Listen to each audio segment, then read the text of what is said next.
My name is Haren. I'm event coordinator in Dojo, and Chipta helping on events. Tonight, John will talking a little bit about what's that beer case for crypto. Don't laugh. Talking a little bit about. Okay, we can start now.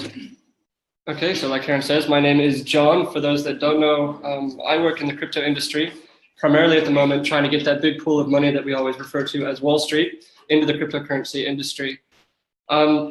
Personally, about 70% of my net worth is in crypto, so I'm a big hypocrite, and I want to tell you why over the course of this presentation. This presentation kind of grew, and I ended up taking a full week off of work in order to work on it. And Top Towel's finance blog want me to turn it into an article so we can publish it. So it's long, but I've cut it down as much as possible, turned it into bullet points, and I'm going to talk relatively quickly so we can get through it as fast as possible. And I just want to start by saying it wasn't only me that worked on this. I also had help, first and foremost, from Krista Rose. He's the host of Bitcoin Uncensored. This is his details, YouTube and Twitter. He gave me a lot of talking points to go off of. He reviewed some early drafts, and just generally been very helpful. He also has a Telegram channel with a few hundred members in it, which I've been able to bounce ideas off of, and he's allowed me to do that. I will say publicly that I don't support all the things that Krista Rose has ever done, for those that are familiar with him, but I think he is, at present, a net good for the community, and I think he's doing a lot of good things. I was also helped out by Dragon's Den and Block Digest. They have a Mumble channel that I went into, and I got to debate a lot of points with them. One person in particular who is anonymous but goes by the pseudonym Shinobius Monk, he helped a lot, and I will just say that they also disagree with the points that I'm making. So they help me, but they disagree with me. And just in general, I've been bouncing these ideas off of people like Chris and Daniel and Joe and the community as a whole, so I owe everybody a big thank you. And I've stolen a lot of pictures for this from Crypto Funny on Instagram. They're really, really funny. If you are in crypto, hilarious jokes.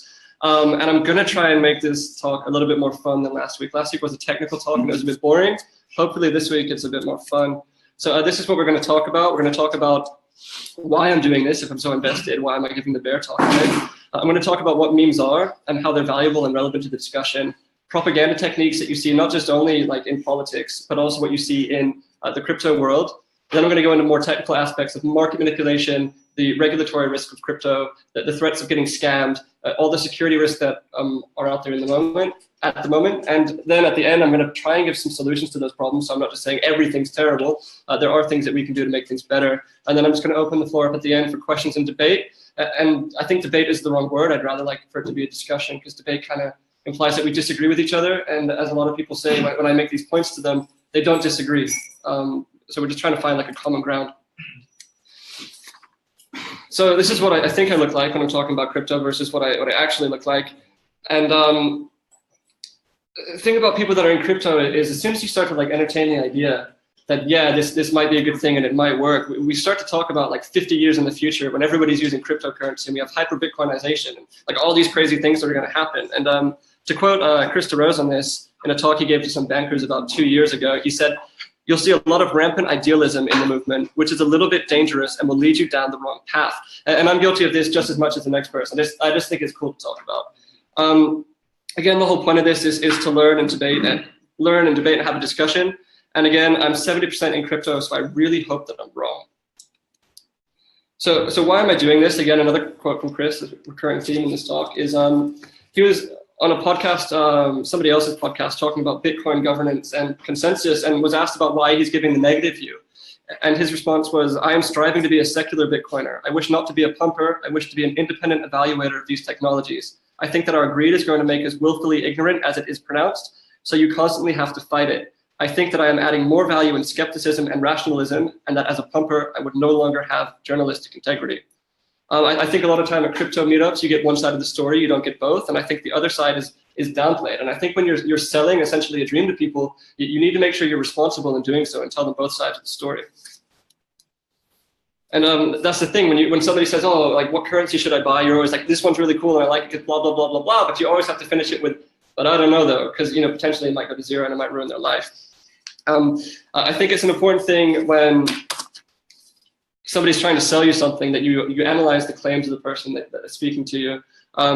Chris gives an important insight on this, which I think is valuable not just to crypto, but just in general. He says, there are two reasons to communicate. One is to persuade others, and one is to persuade yourself. Always evaluate which your communicator is doing and why. I think it's important that we question and we actually have discussion about it rather than just shutting down the other side. So we'll start with memes. This talk is meme-fueled, much like the cryptocurrency community, as you see Bitcoin being referred to as the magic internet of money. I think memes in general are the language of the internet, and it's important that you understand what they are and how they work and how it fits into the bigger picture. So we'll start with the definition, because most people have this misconception that memes are just funny pictures that are shared on the internet, and that's not true at all. The quote from Wikipedia about what memes are is, an idea, behavior, or style that spreads from person to person within a culture. A meme acts as a unit for carrying cultural ideas, symbols, or practices that can be transmitted from one mind to another through writing, speech, gestures, images, etc. Supporters of the concept regard memes as cultural analogs to genes, in that they self-replicate, mutate, and respond to selective pressures. Does anybody, just by a show of hands, know who invented the word meme and the study of memetics? No, it was Richard Dawkins. Are you? Okay, yeah, I was gonna have you say it, but never mind, I already said it. It's Richard Dawkins, so relatively reputable philosopher. The first point I want to make about memes is they can be used for good. So if you read this, it's when you explain crypto to somebody for 30 minutes and did that make sense? Yes. Which part didn't you understand? Yes. And I think this is a good meme because it has like this underlying message of like, it's okay to not understand. And when people laugh at this, it shows that not like everybody's been there and everybody's been in this place where they didn't understand what the other person was talking about. And once you understand that it's okay to not understand, you're more likely to ask questions and to learn more. So this is why I think this is a good meme. And kind of an aside, it's a quote from Naval Ravikant. He is the founder of AngelList. He's a self-made billionaire. He's invested in companies like Twitter, Facebook, and there's a huge list.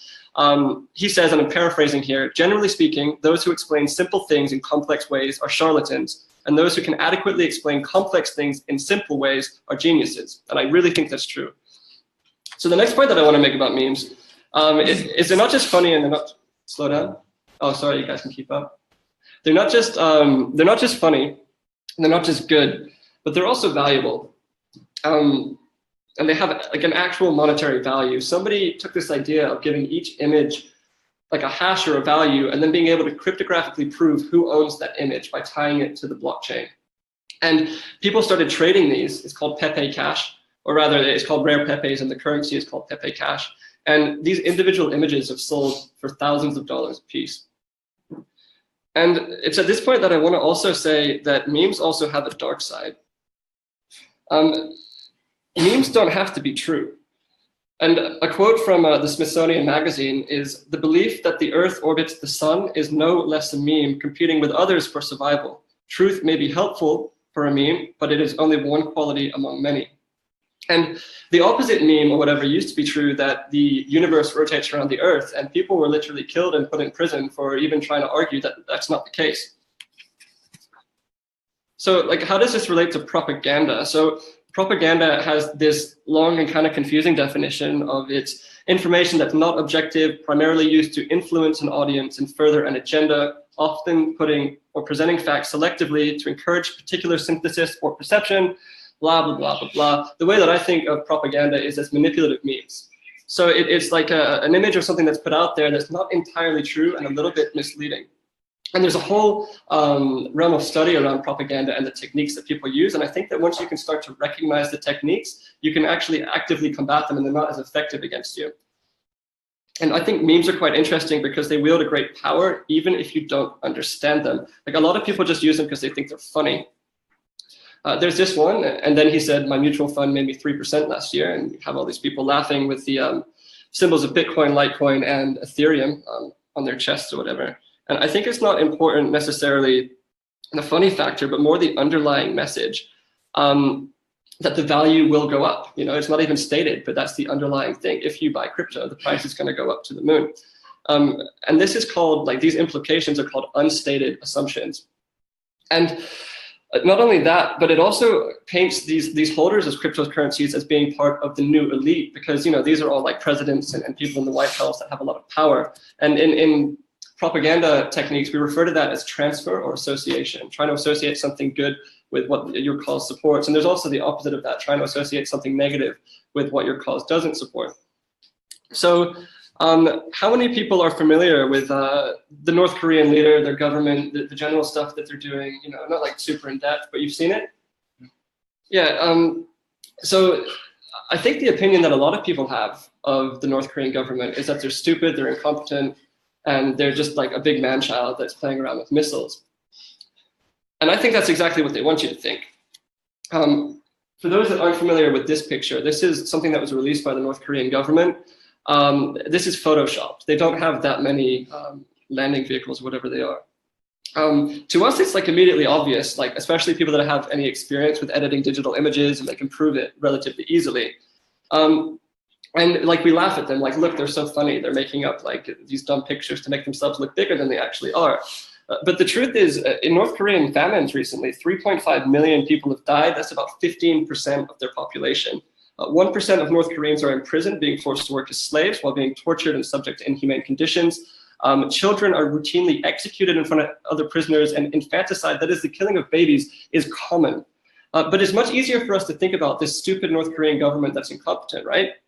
And the weird thing about like this meme is it's like double-sided. So when you show this to a North Korean, they'll say, look how big and powerful our military is. That's their internal propaganda. But when you show it to us, we say, look how stupid they are. They Photoshop images to make themselves look better. And I think the moment that you understand something, and the moment you think you understand what's going on, is the moment that you've been duped. And personally, like I fell for the whole North Korean thing for years before somebody just told me, and I was like, oh my God, that makes so much sense. But John, you said this talk was going to be fun. So let's talk about Tinkerbell instead. The Tinkerbell effect is this idea that if enough people believe in a thing, it becomes a thing. There's also the anti-Tinkerbell effect, which is enough people believe in a thing, it doesn't become a thing. And the example given for that is driving and being safe. If people believe that driving is safe, they'll stop being as cautious when they drive, and driving will become less safe. But generally speaking, let's talk about the Tinkerbell effect. And this concept of shared fictions, which is introduced in a book called Sapiens, really good book. And the example of a shared fiction they give in that book is of a car company. I can't remember the name of it, but I guess going off this theme of a car being stuck in the sand, let's say it's the Ford Motor Company. The Ford Motor Company was created by Henry Ford. It had factories, or it still does. It has employees and it has products. Henry Ford is dead, but Ford still exists. You could take down every single factory in the Ford Motor Company, but Ford would still exist. You could get rid of every employee, you could get rid of every product, you could get rid of every single asset that they have, and you can kill the owner of the company, but the company still exists. Because some people filled out the right paperwork and signed the right things on the right line to create this legal fiction, as we call it. And I don't think this is a bad thing. I think the invention of the limited liability company is one of the greatest things for innovation in the past few centuries, because it mitigates risk onto a company rather than an individual. However, I think when you base a fiction on a shaky foundation, like you see a lot of cases in the blockchain is insecure, it's hard to scale, it's slow to upgrade, and it's really risky. To base an entire fiction off of that, I think, is dangerous. So crypto is like that new shared fiction that we have. And you see this meme a lot. It's the moon, which is like one of the biggest memes in crypto, thinking that the price will go to the moon. But I think you really have to analyze the motives of the people that are telling you about it, especially the early adopters that go around and evangelize, like Roger Ver, who's referred to as the Bitcoin Jesus, and people like Andreas Antonopoulos, who exclusively spends his money in crypto. Roger Ver, for example, has 40,000 Bitcoin, which he bought at $1 a piece. He's now a 100 millionaire from going around and evangelizing this technology.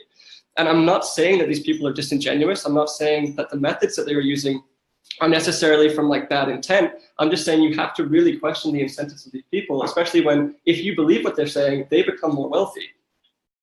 And I really like this one. It says, if your members of your religion can't separate their personal identity from the religious identity, it's a cult, not a religion.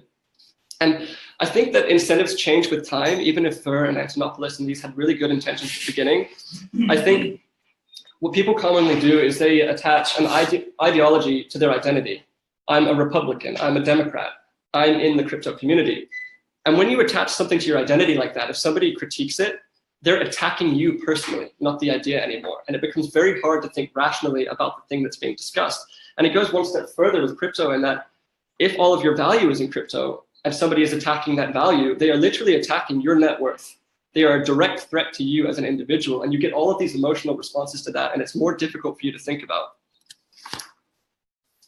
This is a fun one. So there was a Stanford University psychologist that infiltrated a group known as the Seekers. They were around in the 1950s, and they believed that an astral incarnation of Jesus Christ named Sananda was communicating with them exclusively through the automatic writing, whatever that means, of Dorothy Martin. And they were like really into it, and they thought that the world was going to end. So they sold everything that they owned, and they even took like the metal and like the zippers out of their clothing because they thought the spacecraft that was going to save them would have issues with the metal or something. Well, they said that the world would end on December 21st, 1954, and in case you're not aware, the world didn't end. And that's when like the surprising thing happened. Eventually people were confused, but then another message magically appeared and said, you guys were so good in spreading the light of God that we spared you at the last moment. And it was at that moment that the believers in this religion got fanatical. When like a thing concretely disproved what they believed, they became fanatical about evangelizing and recruiting more people, and it became a huge problem in the 50s. And it opened like this line of psychology known as motivated reasoning. It's what you see with people that deny climate change, the anti-vaxxers, and like flat earthers. Like there is just overwhelming scientific evidence for this stuff, and people still just flat out refuse to believe it. One of the biggest indicators as to whether or not somebody believes in climate change is if they're right or left. People on the right are overwhelmingly climate change deniers compared to the left. And just so it's not one side or the other, people on the left are overwhelmingly anti-vaxxers compared to the right. So you have this thing where we judge thoughts or things that are presented to us on an emotional level, and then we rationalize them later. And it is essentially fight or flight at the data level. And it's just something you need to be aware of, that your emotions are directly influencing your thinking. For anybody that's ever worked in a corporation before, your servers are about to go down, you don't have enough space left on your hard drives, everything's about to melt, but your boss is telling his boss, no, everything's cool, everything's fine, who's telling his boss, everything's cool, everything's fine. This is my favorite propaganda technique. It's called willful ignorance, and it's my favorite because of its other name, tactical stupidity. It's where you actively ignore criticisms and legitimate issues because those things are hard, right? It's much easier to ignore and pretend there's no problem. That helps you protect your identity and protect your wealth. Another common thing you see in the crypto world is, and I guess in most political movements, is the misuse of words or labels. It's that transfer association thing again. You see it with the right and the left. The left will commonly call people on the right Nazis, and the people on the right will commonly call people on the left communists. In crypto, you have this concept of FUD, which is fear, uncertainty, and doubt, which is used by the crypto community to say that anything that is negative about crypto is FUD. But really the definition of FUD is misinformation that causes fear, uncertainty, and doubt. And I feel like this word is used too much, and it prevents criticisms of the movement as a whole. The black and white fallacy is another propaganda technique. There are only two. You either believe in the crypto dream or you're against it. And I see that to some extent with people in the crypto world. I'm definitely not going to say everybody, and certainly not most people here, but you do see it a lot. But this sort of atmosphere makes it uncomfortable for people to ask questions. You start to think, maybe I'm just dumb. Maybe I just don't get it. Like maybe these questions that I have just aren't valid. And in propaganda terms, that's known as gaslighting, by making people doubt their own sanity and whether or not like what they believe is actually true. You also have the concept of the bandwagon and the inevitable victory. In crypto, you see it a lot. You see it as it is often portrayed as it is inevitable that crypto will take over the world. I certainly don't think that's the case, but I do think that it's portrayed that way. And I also go to these meetings and I hear people talk about crypto, and it feels to me more like a timeshare meeting. It is bullshit marketing. It's not education. It's simply a sales meeting. People ask questions at the end and they are laughed at. I've seen this firsthand at numerous crypto meetups. They ask a question, why does Bitcoin have value? You know, like the US dollar has value, but why does Bitcoin have value? And people will like audibly laugh at people for that. And I don't think that's a good thing. And these people are also like socially outcast for even asking questions. A lot of times at crypto meetups, we go for drinks afterwards. You'll notice that those people are not invited to the drinks. So something to look out for. I think we should be a lot more inclusive, especially the people that have arguments against us. And people start to think too, I'm not smart enough. Maybe that's why I don't get it. And that's another common transfer or association in the crypto world. It's the smart people that get it. If you don't get it, it's because they're not smart enough, which I don't think is really the case at all. And I think that people in the crypto world just like outright refuse to listen to negative things and they call it FUD. This is all a huge bubble. You should sell now before it's too late. Okay. Nobel Prize winning economist Richard Shiller, who called the stock market bubble before it happened. He also called the housing bubble in 2003, 5 years before it happened, said, the thing that is driving Bitcoin at the moment, like other examples of bubbles, is a story. And it's the quality of the story that's attracting all of this interest. And it's not necessarily sustainable. What is the story? Satoshi Nakamoto had this brilliant paper and then disappeared. Where is this guy? And then we had a new form of money that replaces everything. It sounds extremely revolutionary, and the story has inspired young people and active people, and that's what's driving the market. Note here, he's not saying that the technology is bad.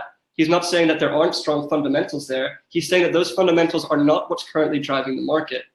I often hear this like straw man and taken out of context for him saying there are no fundamentals for Bitcoin, and people then just like list all the fundamentals of Bitcoin. That's not what he's saying. You also have this concept of weak hands in crypto, I guess in trading as a whole. You sort of get trapped in crypto and you feel like you can't sell because you're viewed as a weak hand. One of the biggest memes in crypto is hold, and it disincentivizes you from leaving or even from like readjusting your position. Just hold the coins, don't sell them. Because you start to feel like if I sell, I'm part of the problem. I bring the price down and I like let the community down. And if you even talk about selling or reasons to sell, you're often labeled as a fudder. So that's kind of like the social manipulation kind of side that goes on in crypto. And then there's the more technical, the market manipulation side. How it feels waking up every morning in 2017. I'm sure Daniel can relate to this, especially recently with the altcoins going down. But there's this concept of a pump and dump in trading, and it's because the markets are highly illiquid. That means that there's not enough currency in the market to keep them stable. They're highly volatile and they're easy to manipulate. People can put in as little as $50,000 and they can pump the price of a coin up over 100%. And people start to ride that hype wave up. And right when it's at the top, the people that pumped it in the first place will sell their coins and dump it right back down. And people get caught holding these coins that they bought at a higher value that are really worthless just because somebody pumped and dumped it. You can see the illiquidity in the crypto market with the thing that happened with GDAX recently, with the flash crash of Ethereum. Somebody put in the wrong amount, maybe one too many zeros, and they sold too much Ethereum. This made the price go from around $300 to $400, whatever it was at the time, I don't remember, all the way down to 10 cents. And the weird thing about crypto is like you're in control of your money, you get to do all these things, but in reality, it's big money manipulating you and stealing your money if you're actively trading. There's also the psychological aspect of ICOs, of fear of missing out, and there's all this propaganda that goes around it. I've given plenty of examples already. And how it relates to market manipulation is there are pre-sales for these ICOs. Big companies, hedge funds, I've been offered just through people that I know that I can put money in and buy these ICO tokens at a 25% discount. That means the general public comes in and automatically I make 25% on my money. So you're being screwed like by these big money people and you think that you have like control of this revolutionary technology. Let's talk about regulatory risks. A common thing that you hear in people that support cryptocurrencies is it's distributed, it's decentralized, it cannot be censored or regulated.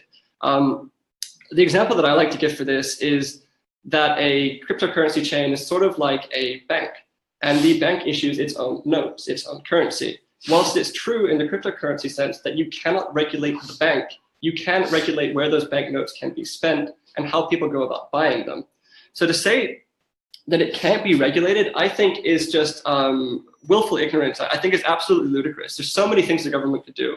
They can shift the burden of proof onto a taxpayer at tax time to prove how they've been able to afford all the nice things that they have. They can require identity verification of customers at businesses that want to use crypto. They can outright ban crypto in general by just saying, you can't use, if you use crypto, we'll shut down your business, and they can do spot checks and just shut down businesses on the spot. They can control the on and off ramps of crypto like they already do. They can crack down on local Bitcoin sales. They can prevent the import of mining equipment such as ASICs. And this is sort of like when the SEC starts to come into things. And the common argument to what I just said, counter argument to what I just said is, well, if they're regulated in one country, they'll just go to another country, right? Like you can stop them in one place, but you can't stop them in all of them. The SEC can't regulate the world. You're right, it can't. But a lot of countries will follow what the SEC does, and the SEC individually controls a considerable amount of liquidity. It's funny how we have this cognitive dissonance of you can't regulate, you can only regulate these existing markets, whilst at the same time saying the price of crypto is going to explode when these existing markets come into our system. How is that going to happen without regulation? You can't really have both thoughts in your head at the same time. I don't think that the SEC can drive the value down to zero. I think they can drive it down considerably. I think in the case of Bitcoin, they could get it under $1,000 relatively easily, but just by scaring people and setting all these rules so the money can't come over, or can't come over as easily. And a lot of people say, well, why hasn't this happened yet? And my answer to that is I don't think it's a big enough target yet. And I think the higher the price of Bitcoin or the market cap of crypto as a whole, the less the reward for people coming on, and the bigger the risk, the more risk of being regulated. So I had a video here, but the audio is not so good, so I'm just going to quote it really quick. This is Andreas Antonopoulos, and he was talking about the European Central Bank. He says the European Central Bank is planning to regulate Bitcoin and blockchain as if it were a cucumber, and they can specify its shape and size. And Bitcoin doesn't give a damn, because Bitcoin is not a physical thing. It does not live in a specific border, and it does not care about these regulations. The thing is that if the ECB or the community want to regulate Bitcoin, they should hire some developers, write their own version, and buy some mining equipment so they can mine their own version, and then ask all of us if we want some Eurocoin. Most of us will probably say, no, Bitcoin is great. They cannot change the fundamental rules of Bitcoin. So for me, one, this is false equivalence.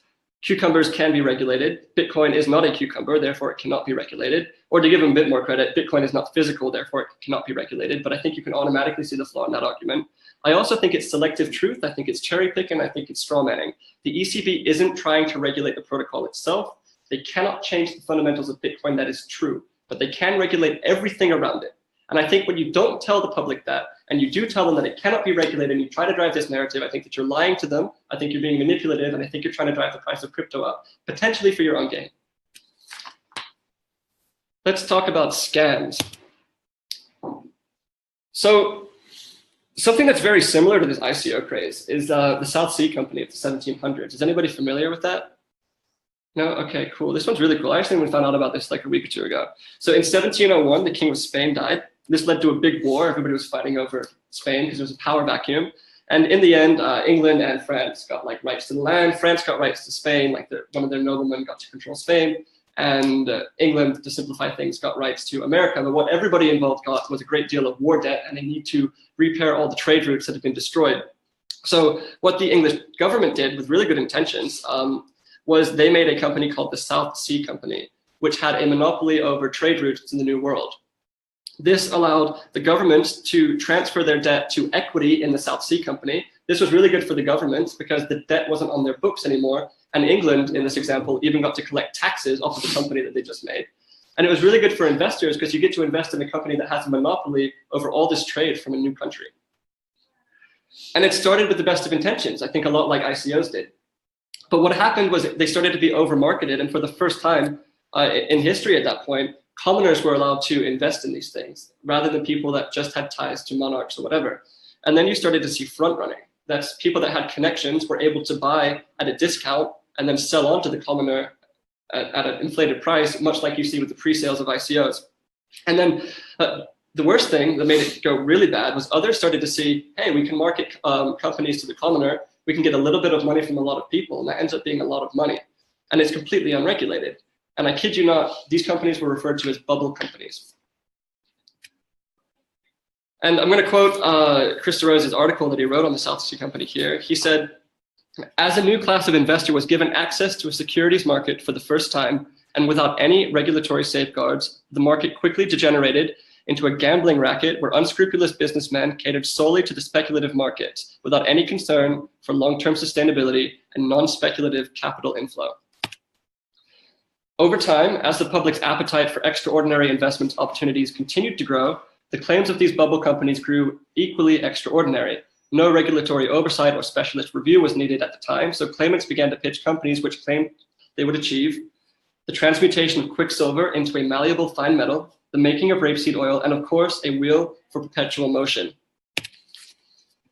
This eventually grew to a size of $4 trillion in inflation-adjusted dollars.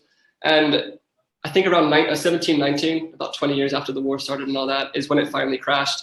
It led to the Great Depression of the 1700s, and Isaac Newton lost a great deal of money in this and famously quoted, "I can calculate the movement of stars, but not the madness of men." How does this relate to crypto? Well, there's certainly similarities with the ICO craze. And this is what we in the crypto world like to refer to as buttcoin. And the example from the South Sea Company was people were offering insurance, but in the new world. And we have it today, but on the internet, but in the cloud, but with microservices. And now we have insurance, but with blockchain. And that's not to say that they're all scams, but you really have to understand the tech and the use cases. And I think a lot of these ICOs don't have the technical expertise to be able to pull off what they're saying. I don't think they're able to hire the engineers that they need in order to make their product a success. It's already really hard to hire devs, and it's particularly hard, 100-fold hard, to hire devs in the crypto space. I think that not even 10% of these companies can even get the right talent on board to implement the things that they're trying to build. And not only do you have to look at the technical claims, you also have to look into the token structuring. You get no equity, you get no vote, you get no protection. And more they have this complex structuring that's really, really difficult to figure out. If anybody's looked at the Polkadot structuring, that's certainly difficult. And people say, but I make money. And I say making money on something doesn't mean it's not a scam. If you look at Bernie Madoff, people were making money out of that for years. And in fact, somebody was reporting him to the SEC every single year, but they just kept ignoring it.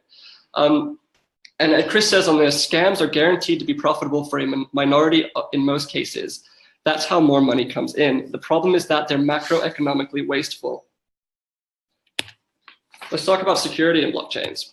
This is a famous meme, a famous American meme. Those who sacrifice liberty for security deserve neither. I think this is black and white propaganda. I don't think that's necessarily true. And Andreas Antonopoulos, when he's asked about the need for regulation in the space for consumer protection, replied, Bitcoin is consumer protection because user control is consumer protection. Regulators are just helping banks avoid competition. I don't think that's 100% true that regulators only help banks avoid competition. I think they certainly let us down. I think they certainly failed in a lot of regards, but I also think they offer a lot of good. And also, most people just have terrible security habits, and you're going to make them responsible for their own money. Like figuring out how to store your cryptocurrency is already difficult enough. Do you put it in an exchange, a hot wallet, a cold wallet? If you're putting it in a cold wallet, are you building that code from source? Are you checking that code for bugs? If you're buying into an ICO, are you checking the smart contract to make sure that there's no security holes in it? Because those have certainly happened before and they've cost people hundreds of millions of dollars. So no method of securing your coin is currently safe, and you're not insured at all if you lose it. There's estimates of just Bitcoin alone, 1 million Bitcoin has been stolen since its inception in 2009. That's $5 billion worth of Bitcoin been stolen in hacks of exchanges, the DAO, etc. And then you have the issue of hacking. You have malicious wallets that can be installed on your computer. This happened recently with a very famous trader. He installed a wallet for a new coin and it rootkitted his computer. They got access to all of his exchange accounts and they stole all of his money. And this is an expert in the field, by the way. People don't know about two-factor and three-factor authentication. They don't know about multi-sigs. That's where multiple people have to sign in order to release your money. They don't know about time locks, which is when your money can only be released after a certain amount of time. And it takes a lot of time and effort to understand these things. It's not easy for the common user to do it at the moment. And not only that, again, there's huge holes found in smart contracts. And again, that's not a flaw in the underlying blockchain technology, although there are flaws there too. You also have like the case of replay attacks, and I'm going to quote Vlad Zamfir here. Does anybody know who Vlad Zamfir is? Yeah, Vlad Zamfir is a lead researcher for Ethereum. And in March 2017, this year, he said, "Is Ethereum safe? I don't think so. I absolutely cannot guarantee that the network won't be 51% attacked. And I cannot usually guarantee that a smart contract will behave as expected. Is Ethereum scalable? I don't think so. The blockchain is still single-threaded. Sharding promises to do much better, but it is likely still a ways off.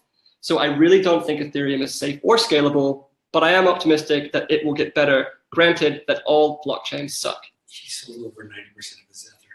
Yeah, and I think he did so in a responsible way. I don't think he should hold more than 10% of it anyway. Different discussion, yeah. Smart guy. So let's talk about solutions. I've come with all these problems. I don't think they're unfixable. I don't, again, think that people are ungenuine when they try and sell crypto. I think there's a lot of value there. I think one thing we need is an attitude change as a community. I think we need more debates and discussions, and that's on both sides. But from the side of Jamie Dimon that says that Bitcoin is a fraud, I don't think that we need talk like that in the community, but also from the other side of we don't need regulation at all and all these other things. I don't think we need that either. I don't think it's black and white.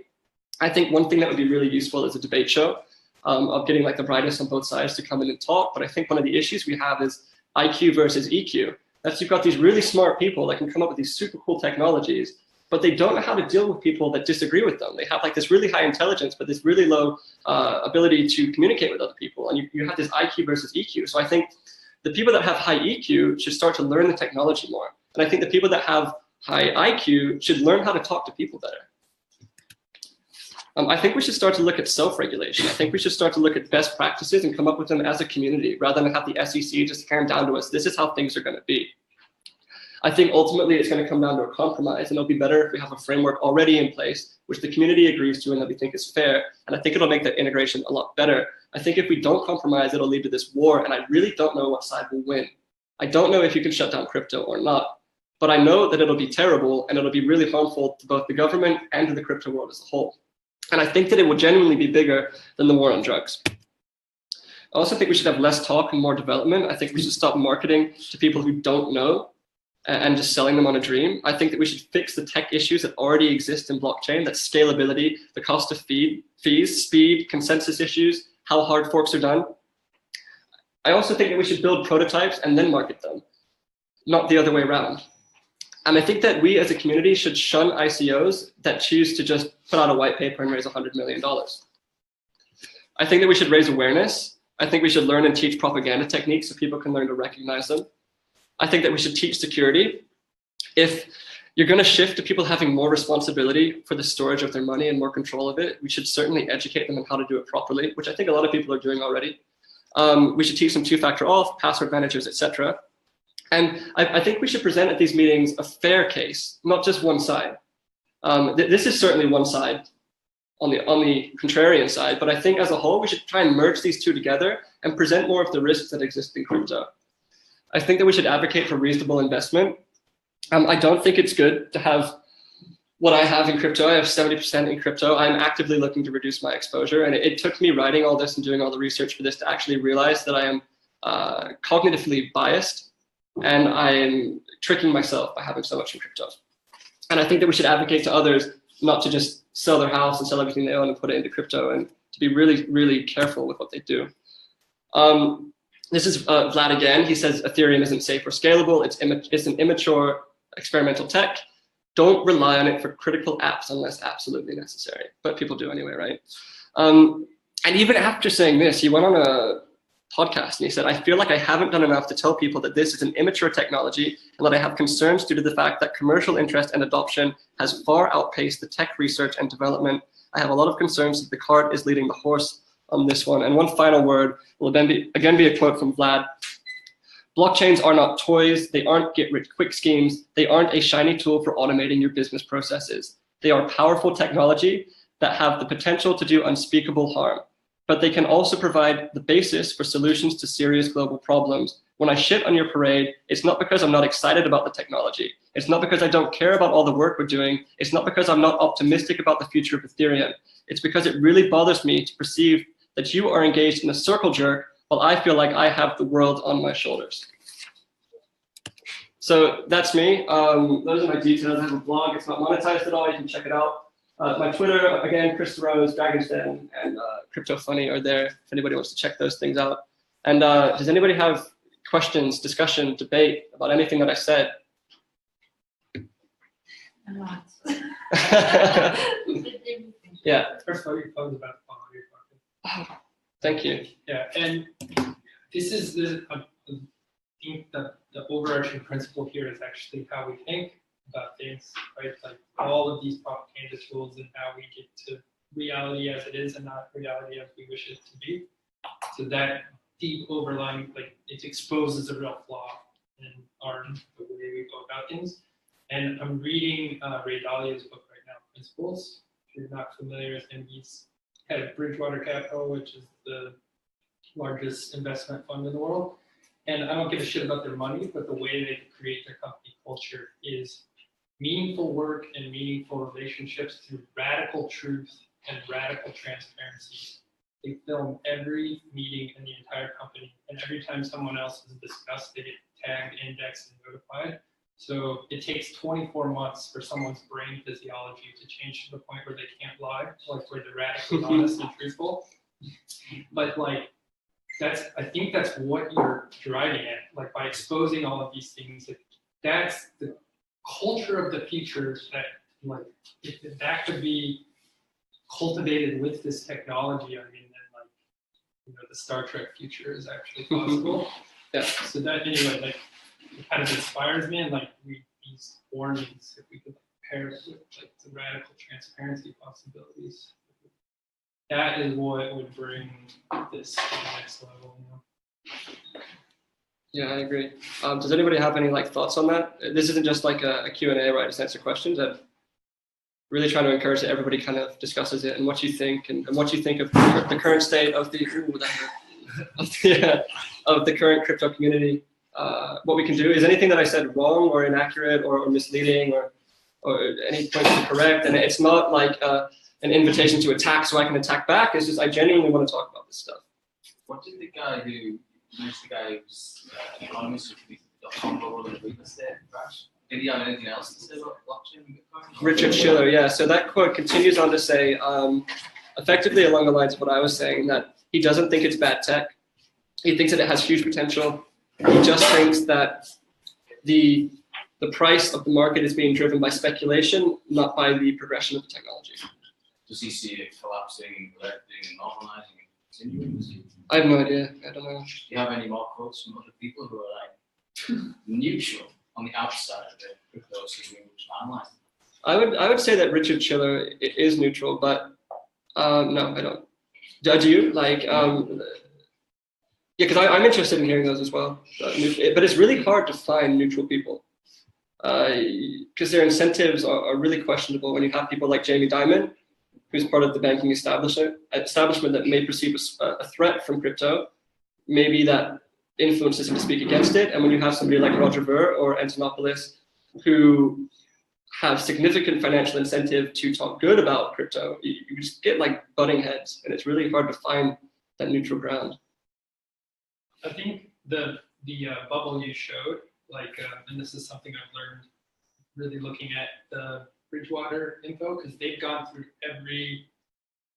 basically all of human history and seen that every bubble is just another one of those. Like it's a cyclic 100-year cycle basically, and then there's smaller cycles on top of that. And so what I'm trying to figure out is where crypto fits in the like another one of those sorts of new technologies coming in, but then at the same time it is sort of an exponential potential technology that could disrupt the whole cycle in a way that we haven't seen before. So yeah, I think the big point of emphasis there too is it could. I think that we talk about it as if it's a guarantee, but I don't know necessarily if it is specifically with Bitcoin and digital money or decentralized money. I think it's a big experiment, and I think that it has a lot of work to do. I think it's got a lot of potential. I do not think it's guaranteed. And that's mainly my issue, is that it's portrayed as guaranteed. I think it is kind of guaranteed, but not necessarily that it's Bitcoin. Like, yeah. Just that some sort of public ledger-based accounting system is the next evolution. Makes so much more sense than fiat is the end game. Yeah, I can see that side too. Yeah. Can you shed some light on like just the difference between digital currency and cryptocurrency? Because like Ecuador solved their financial crisis by going to a digital dollar-denominated currency, and Greece almost did the same thing during the EU. They just adopted US dollar. Well, that was back in the 90s, but they had a massive financial crisis, even just because it's hard. You actually have to literally fly physical cash in and out of the country, and that can cause liquidity squeezes. So they actually switched to a dollar-denominated digital currency. So their currency is all digital. And Greece almost did the same thing when the EU threatened to close their banks in the Greek Spring in 2015, and they were going to have a digital currency through the tax office that was euro-denominated. I'm trying to see, like, it's not necessarily a cryptocurrency, it's a digital currency, but like, do you know, could you shed light on the difference? So I've not heard of that before, but I would, just from your description, would say the core difference is there's no central source of power, there's no central issuer of the currency, there's no central source of power, and it's harder for people to manipulate cryptocurrency than it is to just manipulate or regulate a single bank. Does anybody else? So what Japan, Russia, and I think pretty soon China will be doing is a a type of cryptocurrency that will be centralized. So they're trying to adopt the blockchain technology, but centralizing it, merging with their current digital currency with what their central banks were trying to were going to use. So I guess if you define it that way, blockchain is a type of use of digital currency. Yeah, like a subset. Yeah, subset. I'd just like to maybe defend Andreas a little bit. I think you might be being a bit harsh. Definitely being I that, yeah. understand why he's passionate about tech. I'm passionate about tech. But at no occasion does he say Bitcoin is going to take over the world. Like he says maybe it will fail, maybe it will go to zero, but maybe another one will replace it. At no point does he say Binance, which is the difference with that. He will say Binance is going to the moon. So I think, how can you be passionate about something? Okay, you are biased because you're investing in financially, but how can you invest? What advice would you give him to be more kind of intellectually honest, or I don't know? So specifically the videos I've seen of Antonopoulos, because I've not seen a lot of his stuff, is I literally just Googled Antonopoulos regulation to get some content for this thing, and it's like the first two videos there that I saw. And I specifically take argument with his portrayal of regulation of cryptocurrency. So I think his meaning might be, you cannot regulate the protocol. You can't. You cannot tell 100,000 people what software they can run on their nodes. But of course, you can enact a legislation on people and businesses in your country. Of course, nobody's denying that. So of course, the on-ramps and off-ramps are going to be regulated. Nobody would deny that. That's ridiculous. So to me, when he's asked a question about the threats of regulation to Bitcoin, and he only answers about regulation of the protocol, and he doesn't address those other things, I think he's lying by omission. But I mean, it's not going to affect the protocol. It's not, okay, maybe it's going to affect the price, but at no point does he say this is going to the moon. I would never say that. It could go to $5 tomorrow, and I'd still be very excited about it. Yeah. I would never say say everything else apart from to the moon. Yeah. So I didn't mean to portray. Positive about it. Like I'm excited about it, but I would never say buy it. I'd never say. I'd say educate yourself. And he says it all the time. He says don't buy it, learn about it. Mm-hmm. So I think, I mean, maybe you can do better, but I think he's trying to do this. Yeah. Again, my only issue was with my only issue where I really raised him as an example was in questioning the incentives of the speaker. When I showed pumpers or whatever being passionate of just question the incentives, and I didn't, and I think I explicitly said that I don't think they're ungenuine people. I think they are just passionate about it. But specifically when it comes to regulation, I think that he could be more honest by presenting the full list of risks of regulation rather than just saying that it cannot be regulated blanket. Risks to investment, but he's not promoting investment. He's promoting education. There's no risk to technology if it gets regulated tomorrow. Zero. I don't think this was a debate about a specific guy. I think he was just saying question assumptions, question why people are excuse me, question why people are telling you things. Yeah, no, if there isn't if he's got a potential advantage, a potential reason we put in something, that's just for sure, I agree. But I kind of take Andreas' position on that point that regulation will not affect the protocol one bit. The price might go to $5, yeah, but it's still going to be just as useful. It's still going to be just as disruptive. So okay, if you're promoting this as an investment, of course, you've got to say that it's massively risky. It could go to zero tomorrow. But if you're promoting it as an interesting technology that could be very disruptive, it doesn't really matter. So that's my point. Yeah, I think you have a good point. Anybody else? all those memes, not one Lambo. All those memes, no. I had one job. There's a Lambo in the cafe. Was there? Oh, shit. Oh, okay. What's kind of your vision in terms of I get a sense for you, it's not as much like you're definitely deep in the technology, but do you have a vision in terms of creating the culture? Do you have a deeper vision in terms of creating a better culture around crypto?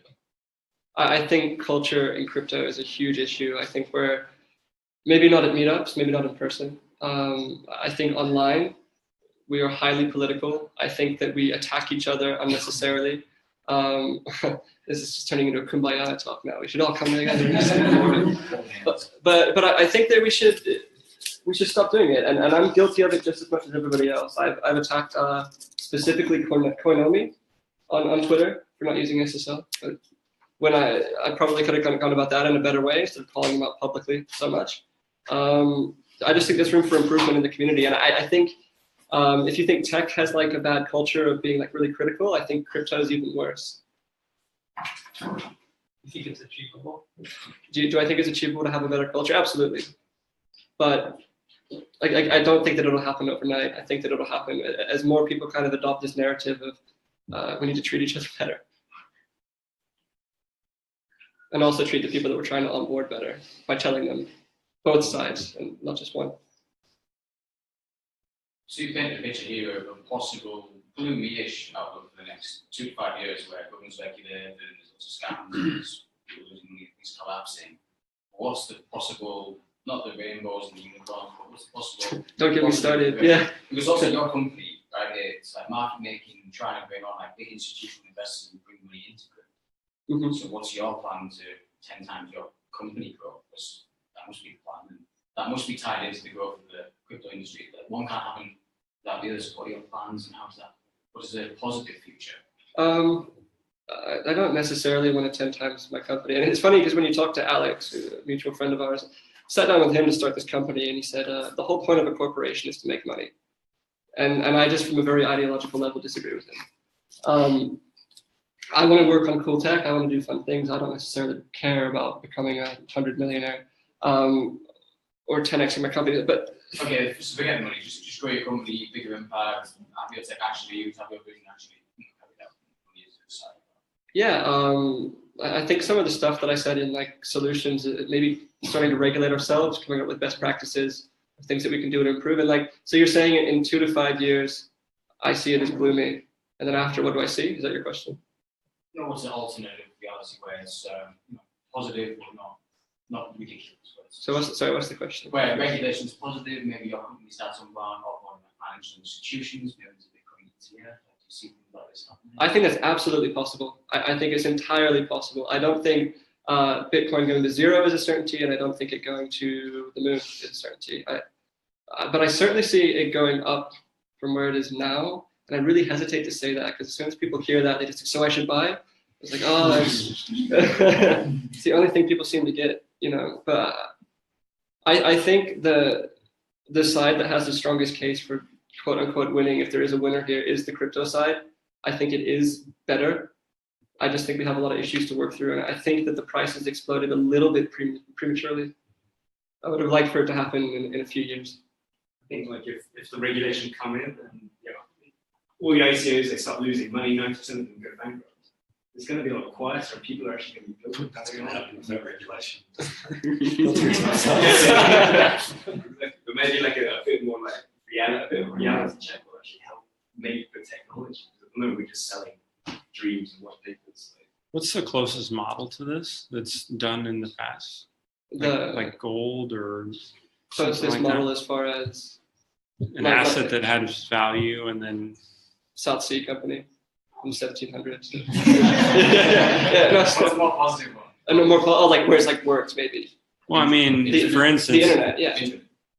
well, I mean, if you look at gold, I mean, it's a store of value, and people used it. It was a little bit decentralized from government. People could buy services with it, and now they just use it to store their value. Mm-hmm. So if we're looking at models and where it's going to go, I mean, that's one thing we might look at. Yeah, potentially. But I also think that it's a new asset type that we've not really seen before. But it does have aspects of existing ones, and maybe we can learn from that. I'm not really sure. And the difference would be, I mean, gold's a pain in the ass to move. I mean, you're not going to move it to Southeast Asia and America and all that stuff. Christopher remember his last name. Bernanke or whatever. Yeah, so he just wrote a book and he covers a lot of that in there. So good reading for that. Yeah. Do you have any like in mind that you think are? No, I don't know. I mean, that's just kind of what I was thinking because we want to see where's it going to go. Best chance we have is to learn from our past. Mm-hmm. Yeah, definitely. I was just thinking like the whole cryptocurrency phenomenon really needs to bring about a discussion of first principles, what is money? Because I hear a lot of people fetishize precious metals, but it kind of misses the point of what money is, or poo-poo fiat currencies or whatever, and it's like, it really misses the point on what money is. and then people sort of they'll lose sight of the big cycle of things and the what is an economy and how money plays in an economy and how debts play in an economy and how they drive cycles. And so if you fetishize any one thing, and if you misunderstand what money actually is, like you're just shooting yourself in the foot. I also think it's an argument that's kind of like thrown out to confuse people and throw them off when you say like, what is money, when they've never thought about it before. Money is effectively whatever people choose as money, be it seashells or whatever. They can be, as long as people believe that they have value, that it will. I mean, there's good aspects of money, that it's fungible, that you can exchange one for the other, that it's divisible, that it's a store of value, that it's durable, that you can easily transport it. You know, all these things make quote unquote good money. But as far as what is money, whatever you want it to be. Well, that's when I say what is money, I'm not talking about notes per se. I'm talking about anything we put a value on to represent value and trade it with, right? Like that's what I'm saying. Like I want to encourage a discussion about the first principles of what is like money in terms of something we agree is valuable. Does anybody have thoughts on that? I have a different note. I have a very amateur question. So I take payment like by Stripe for my services and whatnot, and I have an option to take Bitcoin, right? But if there's like the trend is to hold or buy more, who's going to actually pay with Bitcoin? And like I said, it's very amateur. And if they do, then should I be worried that they get rid of their Bitcoin because of like how does that even? There's actually a That's really actually funny. a really good question. There's actually a really funny article about that. That like everybody's a scammer. If somebody's asking you to pay in Bitcoin, they're a scammer because you should hold your Bitcoin and you should never use it. That's how deep the meme goes. Yeah. But people do use Bitcoin to transact. People like Andreas Antonopoulos, I think he uses it exclusively. There's guys that travel around the whole world exclusively using Bitcoin. I think there are people there that use it. Whether or not is it good for a business, I'm really not sure. I know there's services. Is it BitGo or BitPay, something like that? It kind of depends on how much your product or service costs. I mean, if I pay for coffee with Bitcoin all the time, it's only a cup of coffee. So if you go to a cafe, buy a cup of coffee, you lose right now that value of Bitcoin. If it goes up 500 times in the next 2 days, you're not going to do that again. It's 500 coffees. But if you buy a car, and that's a different price. Right? What sort of stuff do you sell? High ticket coaching programs. High ticket what programs? Coaching programs. Coaching programs. Okay. Like $5,000-$10,000. Yeah. I think you should also. Go ahead. Yeah. Oh, so what's the solution to that? Solution, I think that it largely depends on your market and who you're selling to. I think if you're selling to like techie programmer types, they'll be much more likely to come on board and pay with Bitcoin. But if you're selling to people that are more interested in, not just stereotype or anything, but like you want to do yoga and chill out on an island in shack, they're probably not going to have Bitcoin. You might not get that much take on it yet, but it might take like 1, 2, 3 years and you might start seeing generally more people are into it now than they were a year ago for sure. Way more than 2 or 3 years ago. Our business is like 90% in crypto. We earn Bitcoin. We pay various people to buy various things and try and earn Bitcoin. So, but at the same time, I want to keep hold of it.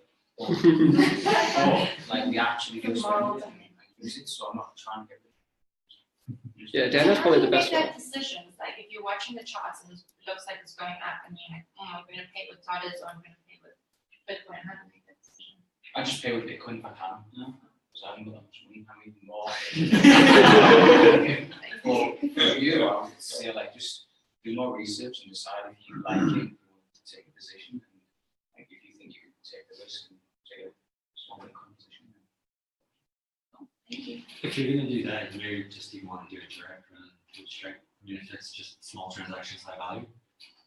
There's integrations for it too, like BitPay, where the consumer pays in Bitcoin, but they pay you in dollars. I think Stripe has an integration. Yeah, I think so too. Yeah. You might I think you might actually not not get get converted to Bitcoin. US dollars though. Yeah. Yeah, which back you get $1. You don't get Bitcoin. The customer can pay with Bitcoin with their dollars. Yeah, it's the worst possible scenario. You had a good question, or So like objectively for a moment, taking ourselves out of this, looking at the concept of crypto as a global valuation, of a non-biased, unbiased global valuation. And then talking about what you mentioned about looking at money as a tool. Money is a tool to appropriate value as you move toward a directive or a goal. So one of the issues, like looking at the current, like if you want to call them fiat currencies, but like a lot of the surface currencies, obviously every money holds its own karma and transaction history and like pattern of behavior of trading. And like even if you look at the way that money is used in, for example, Indonesia versus the US, in Indonesia, when you trade money here, for the most part, it is in a true IOU. Like I see your value and I thank you, and here is my return. Versus the US, a lot of the money exchange in the US is more like, how much can I pay you to do something?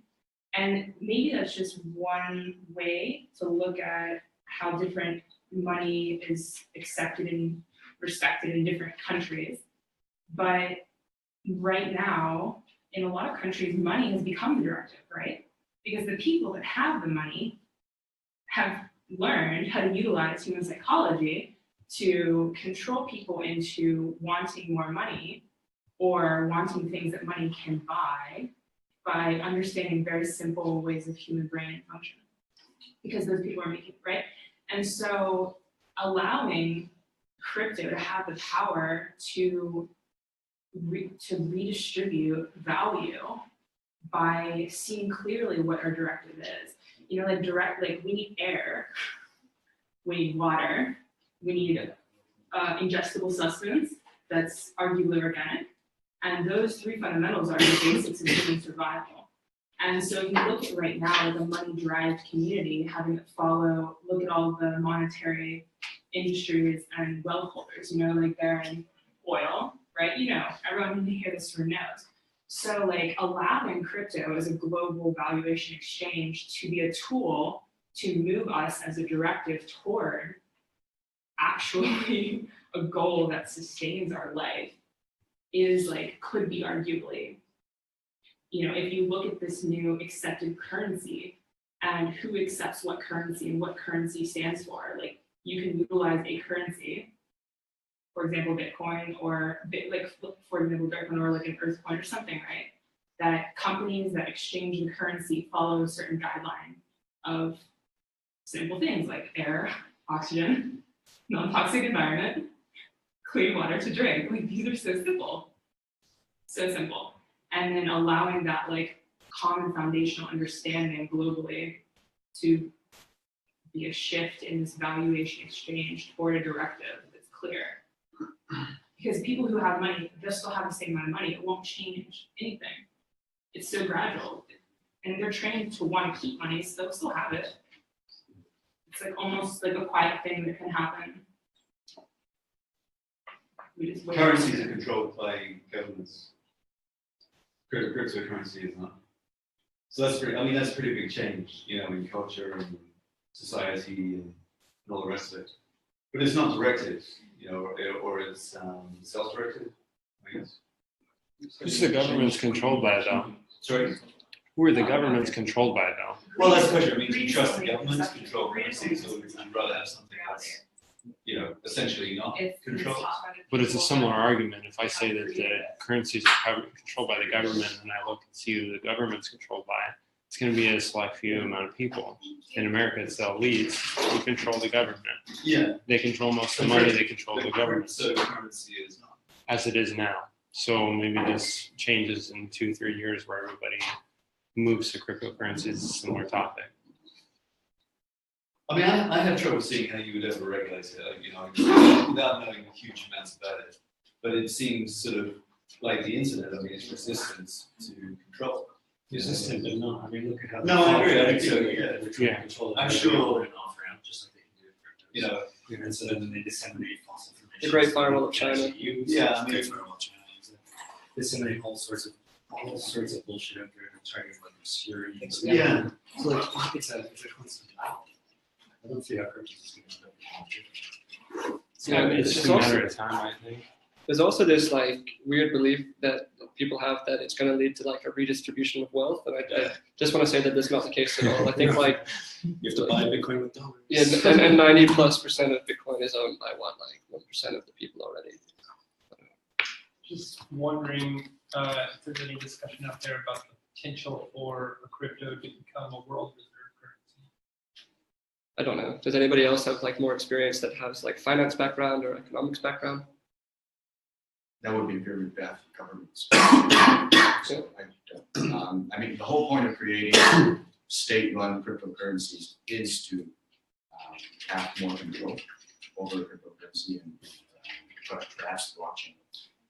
I actually think protocols can be regulated if they really try hard. If, say, Russia, if they create they're doing their crypto ruble, they can simply outlaw every other type of cryptocurrency as a commonly traded currency in their country. They can just say only crypto ruble is legal. You can only pay your staff in crypto ruble, can't pay your staff in any other currency. So when you decrease the circulation of any currency, then you basically make it unusable. So that, I mean, it is on-ramp, off-ramp sort of, but it is also a very effective way of doing it. So if you're talking about central banks or even global banks, it's going to be a struggle. John Maynard Keynes, after World War II, they had the big Bretton Woods conference, and that's when the dollar got chosen as the world reserve currency. But what they were trying to build, and they didn't have the technology for, was a global clearinghouse to handle the surpluses and deficits around the world. So if one country started getting too many surpluses, then there'd be this credit system to basically sort of redistribute to the deficit nations, because we're all on the same ship together. You get a massive surplus nation, like my surplus is somebody else's deficit, and then you can get a contagion effect that takes down the whole economy, and then you lead to another world war. So that's what they were preventing, is they didn't want World War III. And so this is what I'm like trying to understand about the technology of Bitcoin, is that could it lead to a global clearinghouse system where you're managing economic deficits and surpluses around countries, so you don't get like an EU situation where Germany's just running a shit ton of surpluses at everybody else's expense. And so that's like, if a crypto became the world reserve currency, like, would you get a global clearinghouse system, or would you get like some massive, I don't know, like Matrix future style control? I am I don't not know, I'm just qualified to answer that question. Yeah. I'm just posing the. I think Bancor, is anyone familiar with Bancor? They use the, basically it's based on the Taylor series mathematics formula, and only 146 lines of code. They're trying to do exactly the opposite. They're trying to make clearinghouses obsolete. So instead of having a large reserve of one currency, you have 1 million currencies and each holding 3% reserve. So when you're clearing these currencies, instead of Germany running surplus and giving aid to Spain, Greece, and all the other countries, you have each town basically running a very small currency, very local currency, and very low reserve. So that is one way of looking at decentralization, where you're making these powerhouses smaller, more local, so they're more flexible and more reactive to what's going on around them. So you're managing from 2 million people to 20 people. So that is one way I see currency being decentralized. So I'm not sure if that answers your question. I hadn't heard about that. Anybody else? Any questions? Cool. Thanks everyone for being so attentive and being so civil at the end.